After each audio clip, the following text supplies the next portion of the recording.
അമ്മയ്ക്ക് അയച്ച ആ ഒരു കത്ത്, രാജിക്കത്ത് നമുക്ക് ലഭിച്ചിട്ടുണ്ട്. ഹേമ കമ്മിറ്റി റിപ്പോർട്ട് പുറത്തു വന്നതിനെ തുടർന്ന് സമൂഹ ദൃശ്യ അച്ചടി മാധ്യമങ്ങളിൽ അമ്മ സംഘടനയിലെ ഭരണസമിതിയിലെ ചില ഭാരവാഹികൾ നേരിടേണ്ടി വന്ന ലൈംഗിക ആരോപണങ്ങളുടെ പശ്ചാത്തലത്തിൽ അമ്മയുടെ നിലവിലുള്ള ഭരണസമിതി അതിന്റെ ധാർമ്മികമായ ഉത്തരവാദിത്വം മുൻനിർത്തി രാജിവെക്കുന്നു.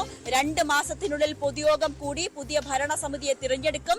അമ്മ 1-ാം തീയതി നൽകുന്ന കൈനീട്ടവും ആരോഗ്യ ചികിത്സയ്ക്ക് നൽകി പോരുന്ന സഹായവും അമ്മയുടെ സമാദരണീയമായ അംഗങ്ങൾക്ക് തടസ്സം കൂടാതെ ലഭ്യമാക്കുവാനും പൊതുയോഗം വരെ ഓഫീസ് പ്രവർത്തനങ്ങൾ ഏകോപിപ്പിക്കുവാനും നിലവിലെ ഭരണസമിതി താൽക്കാലിക സംവിധാനമായി തുടരും. അമ്മയെ നവീകരിക്കുവാനും ശക്തിപ്പെടുത്തുവാനും കെൽപ്പുള്ള പുതിയൊരു നേതൃത്വം അമ്മയ്ക്കുണ്ടാവുമെന്ന ശുഭപ്രതീക്ഷയിലാണ് ഞങ്ങൾ.